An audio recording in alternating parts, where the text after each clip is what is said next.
Hello and welcome to the Events Podcast, where we talk each week with event professionals about how they plan, promote, and run their events. Whether you're running small meetups or large conferences, exhibitions, and concerts, we focus on finding actionable tips that you can use straight away. This podcast is sponsored by our ticketing system, EventsFrame, which I'm one of the co-founders of.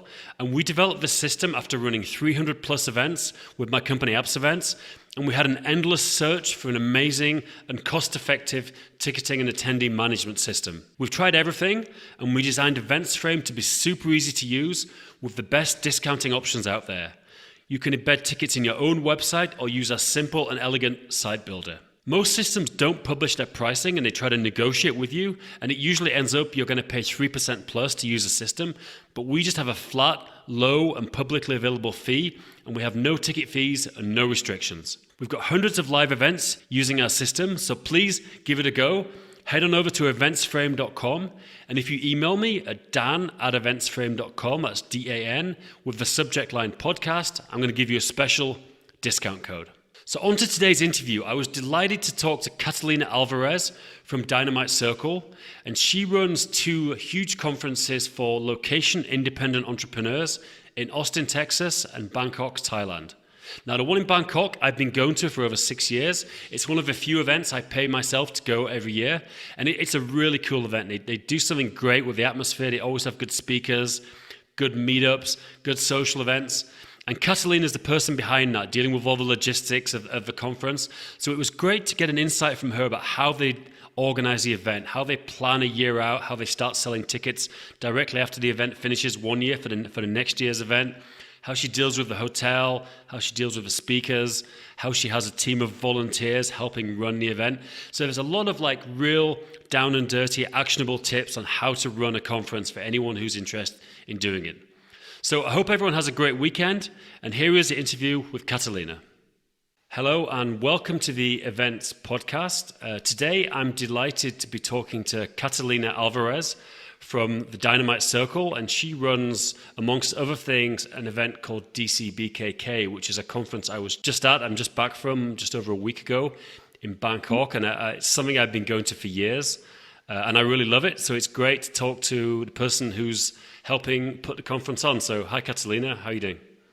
Good. Excited for my podcast interview. DCBKK is a great event. So yeah, happy to talk about it. Fantastic. We had some audio issues and we keep trying, but it seems like we've gotten over them. So you're coming through loud and clear, which is fantastic. Perfect. Cool. So Catalina, I'd love to get a little bit into your background because it's, we met at the speakers party in Bangkok on a very nice rooftop terrace bar. You were telling me about how you went to China when you were 18. So I'd love just to dig into a bit of that story because I know you lived in America, then China, and that's quite interesting to people, because it's always fascinating, especially people who go out when they're young. So I'm curious how that all came about. Yeah, well, I was born in Spain, but we moved to Miami when I was pretty young. I grew up speaking English and Spanish. Spanish is actually my first language, but I'm pretty fluent in both. And I was back in Spain when I was 7 years old. And at 18, I decided I didn't want to go to college. I didn't know what I wanted to study. Wasn't ready to commit to anything for 4 years. And my parents were surprisingly understanding. My dad's an entrepreneur, so he wasn't pushing me to go to college. Instead, he told me, hey, why don't you come work with me in China? He had a business there. So I did. He paid for my Mandarin lessons. I studied Chinese for 4 years, and I worked with him for about 3 months until I found a job teaching English, which I really enjoyed. I met my husband there, who's in the DC, and I went with him to a DC event in Barcelona. I went to record his talk he was presenting, and that's where I met the founders of the DC, Dan and Ian. And shortly after that, I found out they were hiring. I applied for this part-time customer service position. And yeah, long story short, now I'm the event planner and member services coordinator. Cool. Well, I just want to slow down a little bit and just jump into the China stuff. That's really interesting. So was your dad living in China at the time? How did that come about? So he had an apartment and he would go 5-6 times a year. He didn't live there full time. He was in Spain. But yeah, anytime they had a big project or a big order or anything, he would spend between a week and a month in China. So he was there a lot. I got to hang out with him a lot. But yeah, at times I was there by myself. I got my own apartment and I had friends, and then I got my own job. This Were is you, pretty cool. were you living in Beijing or whereabouts were you? I was in Shenzhen, just across the border from Hong Kong. So I got to go to Hong Kong every other weekend. It was really nice. I spent New Year's Eve once in Hong Kong. It was really fun. It's funny. I was just Yeah, chatting to Mike McElhenney last week, who lives in yeah, Shenzhen. I'm sure, and you know Mike, I'm sure. And yeah. We met in Shenzhen. I've known him for a couple of years. yeah, it's funny because like I think it seems like it's getting a lot more like for expats and foreigners. Like it used to be that they only wanted to get to Hong Kong, but now there's kind of a lot more going on in Shenzhen because I Yeah, remember going to Hong Kong years ago and it was always people from Shenzhen just desperate to come there to get some Hong Kong time. yeah. Now Shenzhen has changed a lot. The high speeds, the train, the subway gets you anywhere in minutes, and it's changed a lot. So I got there in 2011, I think. My husband actually lived there for 13 years before there was a subway, before there was a high speed train that would take you to the other cities. So yeah, he's definitely seen some changes. Definitely. How often would you go to Hong Kong then? Would you go every weekend or would you normally stick around in Shenzhen? Yeah, I'd go maybe. So I'd like the shopping, and if I ever had to fly back to Spain or fly to Thailand or Philippines, I would go through Hong Kong. I had friends there too. My dad loved to go to Hong Kong, the restaurants and all that. So I'd say once or twice a month for sure. Cool. And what did you do? What was your job there? You were translating, is that right? Yes. So my dad, he had a company in Spain and another branch in China. So basically, he's doing manufacturing for different brands here. So the projects would come in Spanish.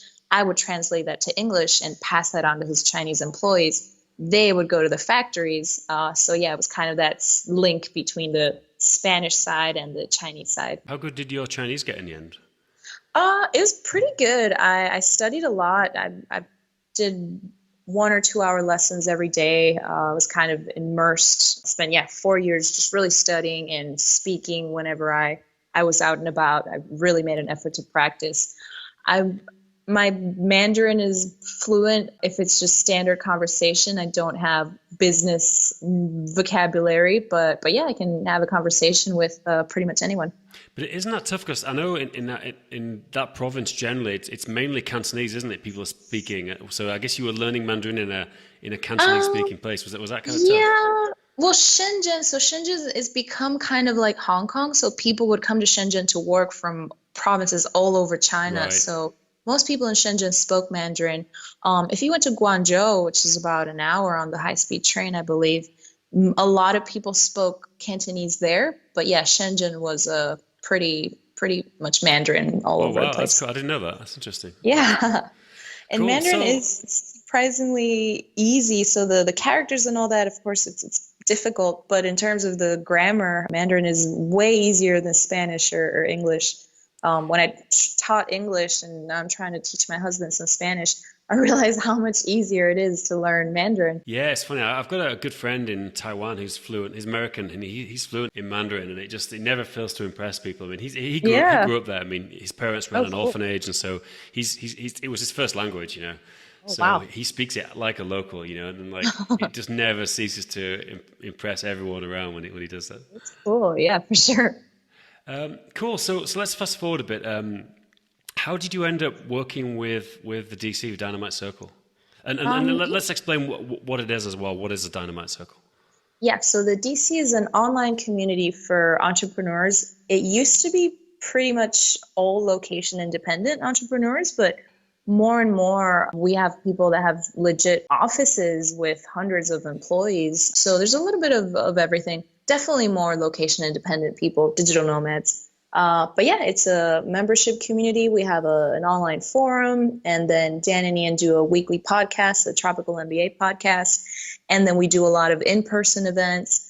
There's monthly meetups hosted by members. We definitely put a lot of effort in facilitating in-person opportunities to meet. You're the person behind the event. What events do you do? I mean, essentially, I think you do two conferences, and then you help with community events in between. Yeah. So we have our two main events right now are DC Austin in Austin, Texas, and DC BKK in Bangkok, Thailand.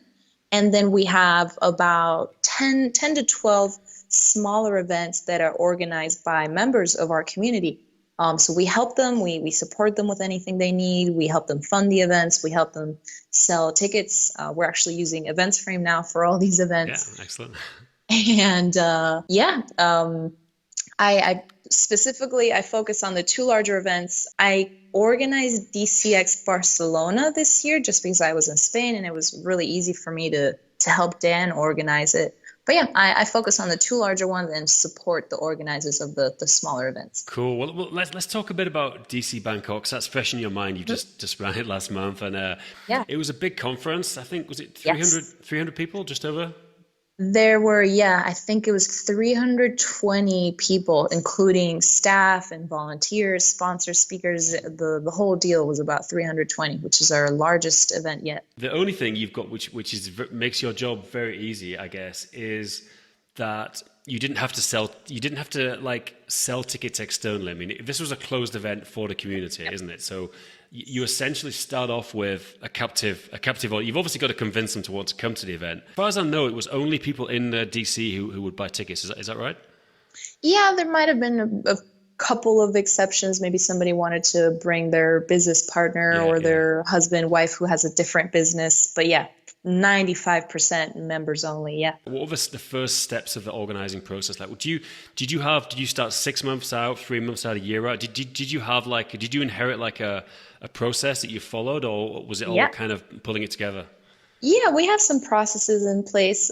We improve and make changes every year, but we do have our core process. To start with, we sell tickets for every event as soon as the last event finishes. So you might have noticed we sold tickets for our 29 event the day this last event finished. We Yeah, announced, hey, that's a great tickets are thing to do, open. by the way. Anyone listening to Yeah, this, you should always try to offer a super yeah. early bird discount right after the event because people are kind of on a high from the event. Yeah, you don't want to lose that momentum. People had a great conference and they know they want to come back next year. You give them the most discounted tickets are for the past events, past year's attendees, because they're buying tickets without knowing who the speakers are going to be, what the dates are going to be. They're just buying into that experience that they just So had without any of the details. exactly. So that's interesting. So you hadn't at this stage you hadn't booked the hotel for 2019. You're just basically like Um, buying a ticket and it's not yet confirmed.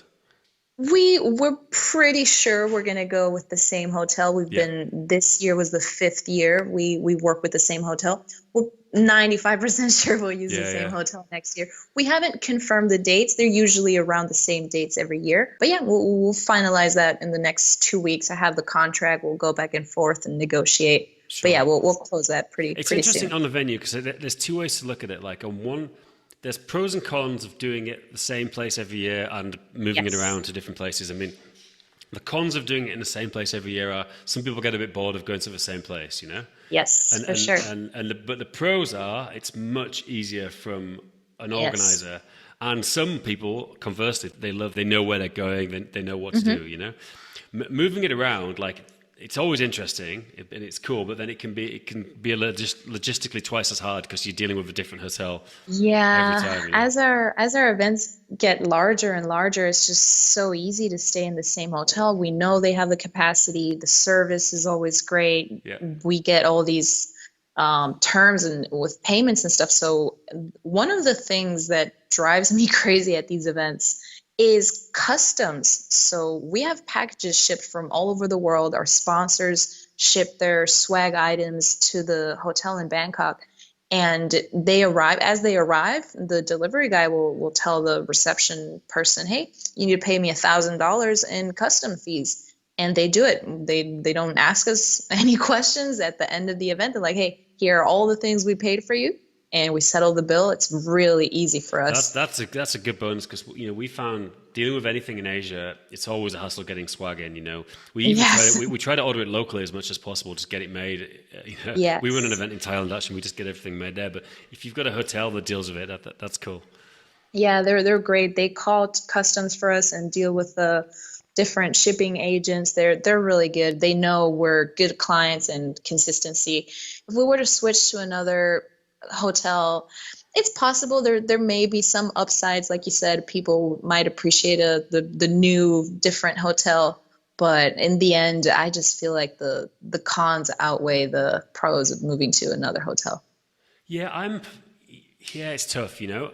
I think a good way to do it, I know a few events, they rotate between like two or three different places. So that, Hmm. when you get more established, I know one conference in particular, they go between Thailand, Malaysia, and I think it's Hong Kong for the third year, and then they cycle. So they have some sense of continuity. But I'm curious about like what. Obviously, we won't talk about numbers, but like, because the problem when you're dealing with a hotel, and this is why I always say to people, if you're running a first event, especially if it's your first conference, try to get a free or cheap event because hotels are expensive. You know, I mean, you Hmm. typically Yes. I have no idea what you pay, but typically around the world, you'll pay $50 per person per day, Hmm. give or take. You know, for a Yeah. conference venue. Like, do you have something like you have to pay a third up front and then a third at the event and a third after? Like, or is it like more early? You have to pay some of the money for the hotel. Yeah, I think we pay about 20% when we sign the contract, which will be Yeah. probably this month, next month, if we decide to go with the same hotel. And then 50% at least 6 months before. To be honest, I can't remember the exact terms, Yeah. but we pay at least 20-30% after the event. So the last day of the event, either Sunday or the Monday, the day after, we'll have a meeting with the hotel staff. We'll go over any last minute expenses. If we decided, for example, that the speakers dinner you mentioned, we weren't going to organize the transportation. And then last minute, I was like, hey, we should do this. So I called up the Sure. front Sure. desk. Guys, I need 3 vans to take us to this restaurant. So yeah, they charge us at the end. Yeah, they're really easygoing. So anything we want to add last minute, any customs fees, they just cover it and we pay at the end. That's cool. I mean, this Yeah. is like I would recommend this kind of approach for anyone like the situation you're in with Dynamite Circle. If you're established and you're reasonably certain you're going to get people, then it's great to do. Mhm. It can be high if you're doing your first conference. It's a high risk strategy to get a hotel like this because you're on the hook for $X thousand from Yeah. day one. You know, even if no Yeah, one comes, and there's it's a hard. room block and there's usually a minimum per person in terms of food and beverage. There's all these things that go into it. So yeah, we know we always have at least 250 attendees and it's usually getting bigger and bigger every year. And So and yeah, if and we if you're in conferences in the US, especially like Vegas is the main place, it's crazy Mhm. there. They'll charge not only do you have the delegate day rate, which might be $50 per person, but every extra thing, like if you Yes. it's unionized. So if somebody wants to plug something in, you can't just go and plug something in. Yes, A it's union rep, so union different. staff member has to come and do it. And Yeah. everything I've heard about Vegas, Every I just don't want to run an event there. Well, we do our event in Austin, Texas, and it's great. It's a fun city, live music, barbecue, all that. But it's so different from doing these events in Bangkok. Every clicker, every HDMI adapter, every power strip, any little thing, they charge us extra for. Yeah. And they itemize everything in the bill. Like, oh, you use this for 1 hour, so we're billing you for the Yeah, hour. yeah, yeah. All the AV costs are extra, everything. It's very That's different. definitely the US. It's yeah, capitalism. They want to get everything. Yeah.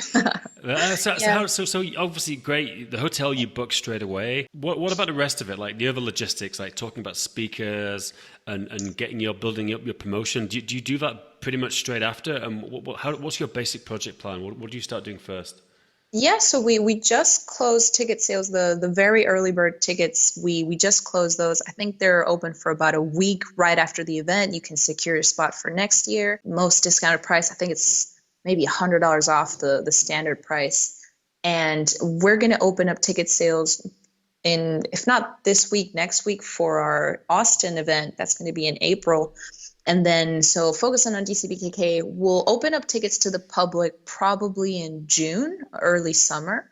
Yeah. And we start recruiting sponsors and speakers very early. We already have some sponsors lined up for next year. A lot of our sponsors are consistent and they stay with us year on year. There's always some new ones that we That get here and there, but yeah, at least half of them are repeat sponsors. That's that's great. definitely that's a good sign because they're obviously getting a sponsor Yeah. willing to come back if they're getting a return Yeah, on it's investment. great for us, and And you we want we you want have long term sponsors definitely. That's yes, for the key. sure. And we had 2 or 3 people from this last event in Bangkok that said, "Hey, I got some clients from the event just from talking to people. I think being a sponsor could get me some great exposure. So yeah, we have quite a few sponsors lined up for next year already, which is awesome for us. Cool. So you talked about doing the ticket sales, launching the early bird. Yes. Do you have some speakers ready for when you launch the early bird on the website? No. So neither DCBKK nor DC Austin, because they're members only events,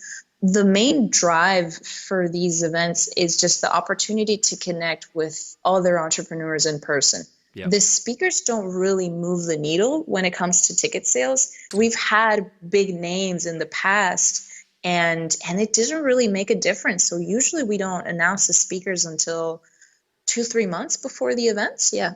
That's great. And typically, I mean, how it works now is you seem to get the speakers from the Dynamite Circle, which obviously has got two Yeah. benefits. One is it saves money because speakers can be very expensive, and Yeah. secondly, people will get to hear from people doing similar things to themselves.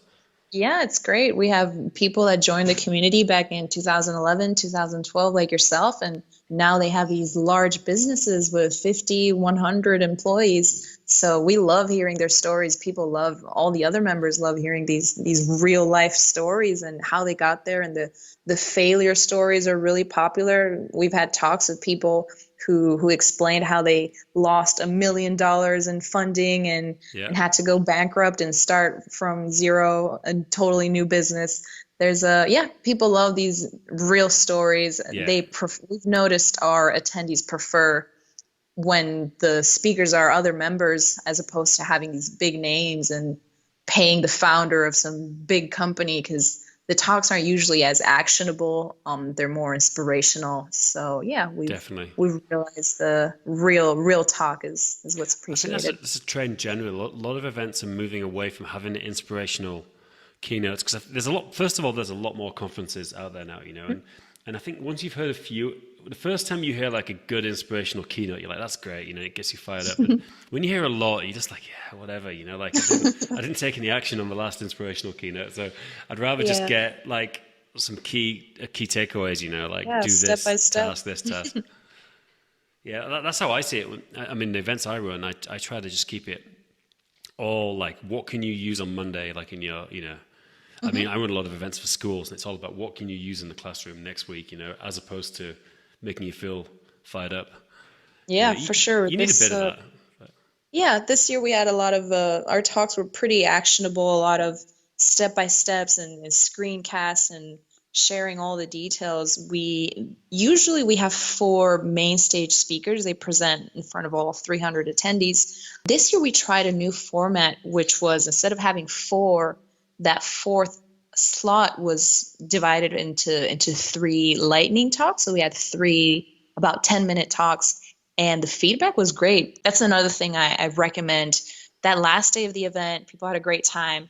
You send them the link to buy a ticket for next year and a link to leave feedback for this last event, and that really helps us improve. We read all of that feedback. There's some things we don't notice. Perhaps someone says this one talk wasn't good. If 5 people say this one talk wasn't good, then probably wasn't. So we won't get that speaker again.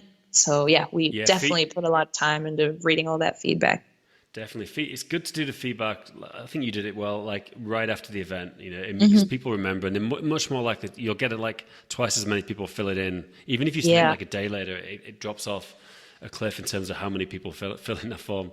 Yeah, we get some pretty good response, a good rate of attendee. Yeah, from 300 attendees, I think we get between 100 150 to leave feedback, which is really good. That's really good. So we asked for feedback on the party venues, on the talks, the masterminds, on everything, and it helps us know what topics, what speakers are more appreciated, what types of venues people like for the parties. Do they prefer rooftops because they get cool views, or do they prefer air-conditioned bars because they're not sweaty? So it's great to review all that. Definitely. So let's jump back into the process. You talked about, so you released the tickets before you even had the speakers, because it's more of a community event. What were like the next steps in your sort of year-long planning process? So we'll open up tickets to the whole community. There's a little over 1,000, between 1,000 and 1,500 members in the DC, I believe. And we'll open up tickets to all of them in the summer around June. And we'll be working on getting speakers from now until next October. Some speakers we get 3 weeks before the event. Of course, there's always cancellations. It's not great, but we can't help it. There's 50 meetup hosts. These are topic-based meetups. And then there's another 12 workshop speakers and another 4 main stage speakers. So yeah, there's that's more than interesting because what you do is the week before the event, you have a bunch of meetups, which I think originally they were just self-organized in different bars and restaurants, and then the DC kind of took over some control, and now they're in the hotel, I think, aren't they? Yeah, they used to be just casual. Members took it upon themselves to say, hey, I want to talk about SaaS in this cafe. Come join me. Or I want to talk about Bitcoin at this bar. Come meet me here. And they became bigger and more popular, and people came to Bangkok earlier to attend these casual meetups. And last year was the first time we made them official.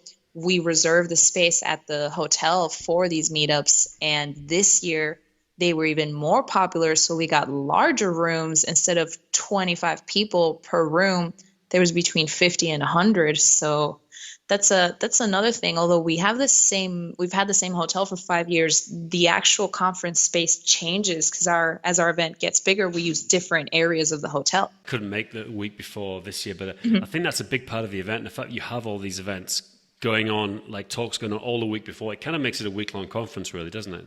Yeah, it starts on Wednesday.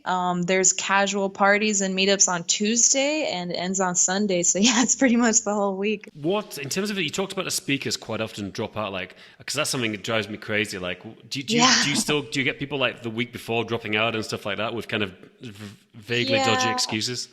Usually not the week before. This year we had people, not speakers, but the meetup hosts. We had some people drop out the day before because they missed their flight. I think out of the 52 people had to drop out both because they missed their flights or they had to change their flights. But I was able to find other people to cover the same topics instead of having to cancel them or replace them with something else last minute. So yeah, we had one of them was an e-commerce meetup for e-commerce business owners to just have a discussion. I found another guy, hey, since you also have an e-commerce business, you were planning on attending this meetup, why don't you moderate the conversation? He was happy to do it. And the other one was a language learning meetup, and same thing. I followed up with one of the person who had RSVP'd to attend, and I asked her if she would be willing to host it, and she did an amazing job. So yeah, it's pretty cool that it's a member and a members event. So we know all the attendees they're in the community. We know who's RSVPing to what, and if there's any last minute cancellations, we're usually able to find someone else to take over. That's cool. For speakers, we had I think a cancellation about 3 weeks before the event. And yeah, we just followed up with a couple of attendees that had interesting stories and interesting businesses, and we found the last minute speakers from attendees. Yeah, that's cool. So you're doing all the standard things. You're dealing with the hotel, the speakers, the sponsors, and the attendees.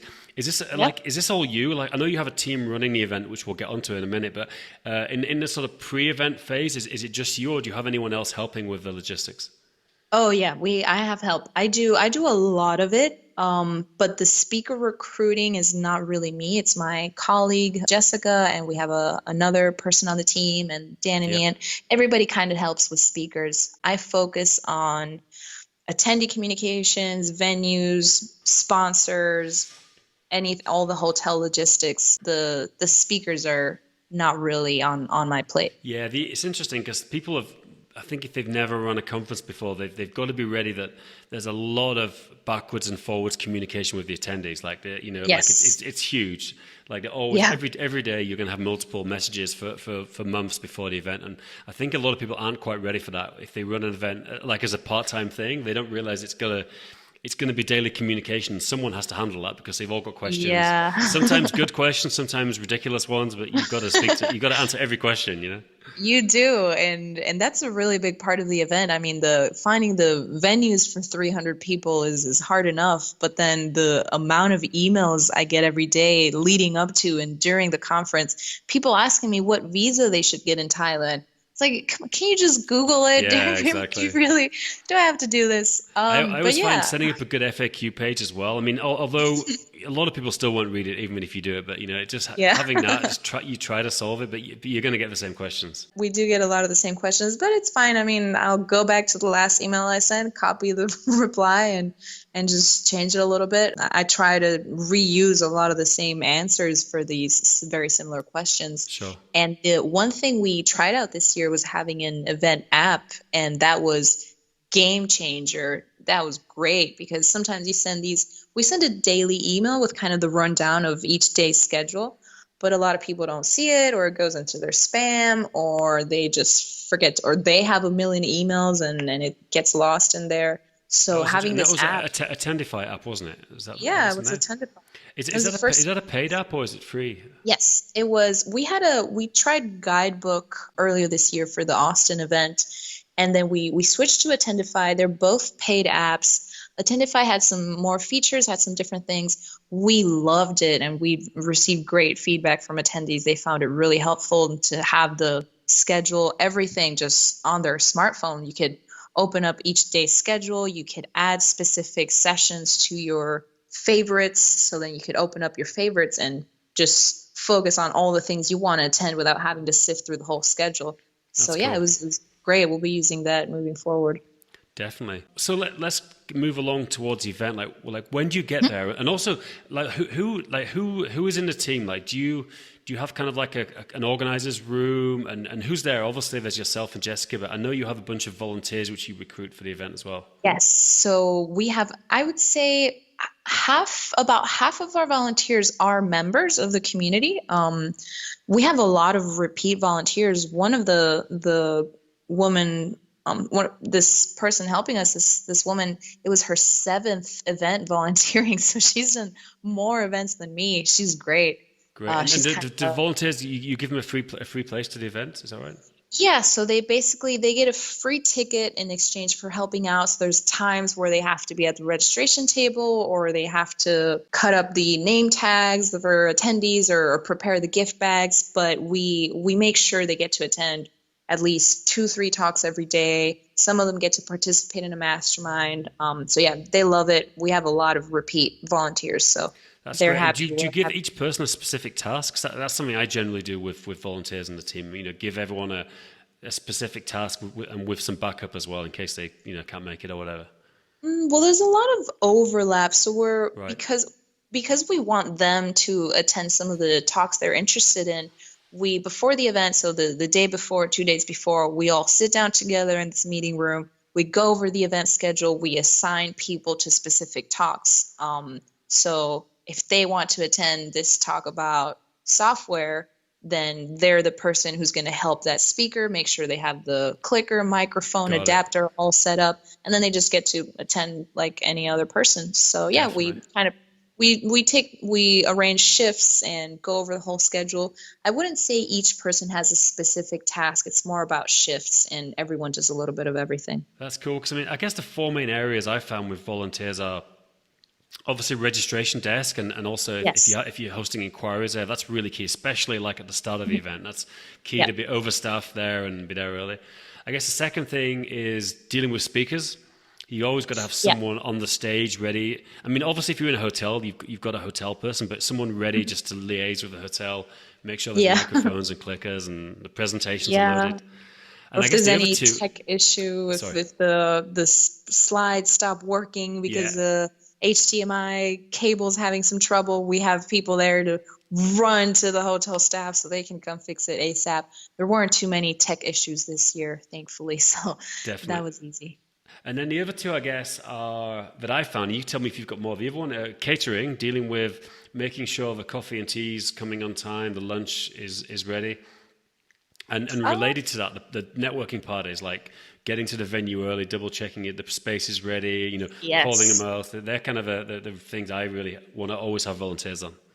Yeah, we actually have our MC, the event MC was the MC comedian, and he was in charge of the parties. So he helped me find the party venues, and I kind of closed the deals, negotiated, and then he was in charge of getting there early. He visited all the venues before the event. Some of them actually, this year, none of the venues were repeat venues from last year. There's a funny thing with Bangkok is there's a lot of churn because there's so many bars and restaurants. They churn and they sell new management, remodel every other year. So Yeah. we went back to contact some of the venues from last year. Half of them are closed under renovations, new management. Yeah. So it's tough. That's the thing. We would like to reuse some venues, and most of the times we can't because they just change them up.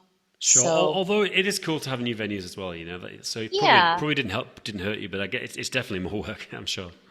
yeah, it's we got pretty lucky with venues this year. They were all new. I had only seen one of them that I'd visited last year. So Adam got there about a week before the event, went to see everything, discussed the layout. Because there's such large groups, we want open space. We don't want booths or tables and chairs. We just want as much open space as possible. Sure. And that's very important to get across to these event managers, these restaurant managers, because when you tell them, hey, it's a party for 300 people, first thing they think is, okay, seating for 300 people. And that's the opposite of what we want. We want just high tables, a few high chairs, so people can mingle and just everyone can talk to each other. So yeah, Adam took care of all that. He went to all of them and discussed everything. And then he was the first person to arrive at all the parties and greet the guests. Most of the parties were sponsored this year. So as people arrived, he would greet them and give them a drink ticket for a free drink or explain where the free buffet was or how the open bar works. So yeah, he did a great job. He was very helpful. Yeah, no, that's an interesting thing to say. So you had an MC this year. So you had one person who was, like you say, he was organizing the parties, but he was also on stage every time. He was kind of running the stage, introducing people, managing the transitions. Is that something you've done before? Or was that the first time you did that? It was the first time we did that. And same thing, it was based on attendee feedback. So the past couple events, people said, Dan and Ian, you can tell they're not excited to get on stage. They've been doing it for years. And and yeah, so people wanted an MC. They were happy to take on an MC. And Adam filled in the shoes. He did a great job. So yeah, he'll be our MC from now on. Yeah, that's a great something I've never actually done is we've had MCs for the opening and closing sessions, but usually they've been presenting in between, so we haven't had an overall person. But I think for a bigger event, it's great just to have someone's got control of that. You're not always stressing. And the speaker's ready because someone's dealing with it. They're up there getting ready to introduce them. And and he's comfortable. So he's a stand-up comedian. So he's comfortable on stage, on the microphone. Dan and Ian, they happen to be the founders of this community, but neither of them are excited to get on that stage in front of 300 people. They don't do that on the regular. They have to do it twice a year. Sure. So, although they both have done really good sessions, they do, but they're not natural presenters, but they have done really good sessions as well. Yeah, Dan's presented at some events. He's pretty good, and Ian's a little more quiet, a little more shy, for lack of a better word. Yeah. Look, I think that's pretty much everything. We've really covered a lot about your process. So that was really interesting for me, Catalina. So I'd like to thank you for your time. It was great to get an overview of how you coordinate this event for 300 plus people. Two events. We haven't even really talked about Austin, but I imagine it's pretty similar. It starts now, and we'll be working on it from now until next October. It's kind of a year-long process from when we sell tickets the day the event ends, and we're working on speaker sponsors all the way up until a week before the event. So, but yeah. Cool. Thank you very much, Catalina. Great to chat. No problem. Thank you. Do you want to sell more tickets to your amazing events? EventsFrame event ticketing has been built to minimize the amount of time it takes to buy a ticket. Result? You sell more tickets. Check out eventsframe.com